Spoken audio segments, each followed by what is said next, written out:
அஸ்ஸலாமு அலைக்கும். Hi friends, எப்படி நல்லா இருக்கீங்களா? ஈரான் மற்றும் அமெரிக்காவுக்கு இடையே மீண்டும் தொடங்கிய புதிய யுத்தம். சவுதி அரேபியா மற்றும் கத்தாரின் வணிக கப்பலை தாக்கிய ஈரானின் ஐஆர்ஜிசி ராணுவப்படை, குவைத் மற்றும் பஹ்ரைன் மீது தாக்குதலை தீவிரப்படுத்திய ஈரானின் ராணுவப்படை. எச்சரிக்கை ஒலி எழுப்பப்பட்டு வருகிறது. மிக மிக முக்கியமான நியூஸ் பார்க்க போகிறோம்.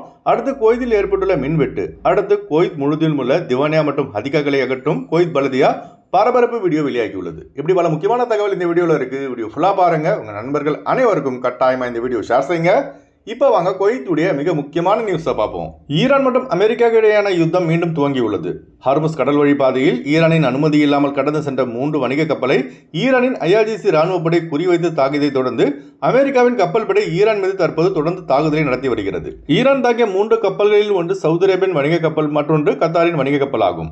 இந்த தாக்குதலுக்கு Saudi Arabia, Qatar, Kuwait, Bahrain ஆகிய ஜிசிசி நாடுகள் ஈரானின் நிற்க செயல் கண்டிக்கத்தக்கது என தெரிவித்துள்ளன. அதுபோல சற்று முன் வெளியான புதிய தகவல்படி ஈரானின் ஐஆர்ஜிசி ராணுவப்படை குவைத் மற்றும் பஹ்ரைன் மீது ட்ரோன் மற்றும் ஏவுகணை தாக்குதல் நடத்தி வருவதால் குவைத்துடைய பாதுகாப்பு அமைச்சகம் குவைத்திகள் மற்றும் வெளிநாட்டவர்கள் பாதுகாப்பாக இருக்கும்படியும் பில்டிங்கில் ஜன்னல் ஓரம் நிற்க வேண்டாம் எனவும் கேட்டுக்கொண்டுள்ளது. ஏனென்றால் குவைத் வான்பகுதியில் ட்ரோன் மற்றும் ஏவுகணை இடைமறிக்கும் போது அதன் சிதறல்கள் கீழே விடக்கூடும். ஆகையால் குவைத்திகள் மற்றும் வெளிநாட்டவர்கள் பாதுகாப்பாக இருக்கும்படி அலர்ட் மெசேஜ்கள் மற்றும் சைரன் எச்சரிக்கை ஒலியானது எழுப்பப்பட்டு வருகிறது. இப்போதான் குவைத், சவுதி அரேபியா, அரபு எமிரேட்ஸ், கத்தார் ஆகிய ஜிசிசி நாடுகள் ஈரானின் ட்ரோன் மற்றும் ஏவுகணை தாக்குதலில் இருந்து கொஞ்சம் கொஞ்சமாக மீண்டு வராங்க. அதுக்குள்ள மறுபடியும் இது போன்ற தாக்குதலில் எங்கே மீண்டும் ஏர்போர்ட்டுகளை மூடும் நிலைக்கு தள்ளப்பட்டு விடுமோ என்ற அச்சம் எழுகிறது. ஈரானின் ட்ரோன் தாக்குதலில் குவைத்தின் டெர்மினல் 1 சர்வதேச விமான நிலையம் 4 முறைக்கு மேல் தாக்கப்பட்டுள்ளது குறிப்பிடத்தக்கது. இதில் கடைசியாக நடத்தப்பட்ட தாக்குதல் தான் குவைத் ஏர்போர்ட்டின் டெர்மினல் 1 அதிக அளவில் சேதமடைந்தது. இப்போ குவைத் ஏர்போர்ட்டை சீரமைக்கும் பணிக்காக குவைத்தின் நேஷனல் பேங்க் ஆஃப் குவைத் ஆனது 1.3 பில்லியன் குவைத் தினாரை டிஜிசியிடம் வழங்கியுள்ளது குறிப்பிடத்தக்கது. இந்த வீடியோ பார்க்குற உங்களுக்கு போன்ல அலர்ட் மெசேஜ் வந்திருந்தா கமெண்ட் பாக்ஸ்ல பதிவு செய்யுங்க. அதுபோல பில்டிங்கின் விண்டோ சைட் நிற்காதீங்க. அதுபோல ட்ரோன் மற்றும் ஏவுகணை சிதறல்களை கண்டால் அதனை படம் பிடித்து சோஷியல் மீடியான டிக்டாக், வாட்ஸ்அப், யூடியூப், ஃபேஸ்புக், இன்ஸ்டாவில் பதிவிடாதீங்க. ஏனென்றால் இத்தகைய செயலில் ஈடுபடுபவர்களை குவைத்துடைய உள்துறை அமைச்சகம் கண்டுபிடித்து நாடு கடத்தி வருவது குறிப்பிடத்தக்கது. ஈரான் மற்றும் அமெரிக்காவுக்கு இடையே பேச்சுவார்த்தை நடத்திட்டு வரோம், இனி சண்டை வராது என பலமுறை உறுதியளித்தாலும் அது எல்லாம் வெத்து பேப்பரில் எழுதி வைக்கத்தான் பயன்படுமே தவிர நடைமுறைக்கு வருவதில்லை. விரைவில் இந்த வளைகுடா சண்டை முடிவடைய பிரார்த்தனை செய்யுங்க. அதுபோல குவைத்துடைய ministry of water and electricity புதிய அறிவிப்பு ஒன்றை வெளியிட்டுள்ளது. அதாவது குவைத்தில் சில பகுதிகளில் மின்வெட்டு ஏற்பட்டுள்ளதாக தெரிவித்துள்ளது. இத்தகைய மின்வெட்டு பராமரிப்பு காரணமாக ஏற்பட்டது என்றும் விரைவில் இவை சரி செய்யப்படும் என மின்சார அமைச்சகம் வெளியிட்டுள்ள செய்திக்குறிப்பில் தெரிவித்துள்ளது. அடுத்தவர்கள் குவைத் முழுவதும் தற்போது பலதியா அதிரடியான நடவடிக்கைகளை எடுத்து வருகிறது. அதாவது அத்துமீறி வீட்டின் முன் கட்டப்பட்ட திவானைகள் அனைத்தும் புல்டோசர்களை வைத்து குவைத்தின் பலதியா காலி செய்து வருகிறது.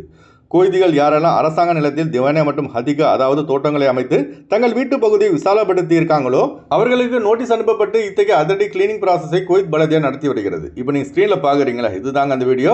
அதுபோல இடுப்புக்கு மேல உயர்த்தப்பட்டு இருக்கும் ஹதிகாவில் உள்ள செடிகளையும் புல்டோசர் வைத்து பலதியா அகற்றி வருகிறது.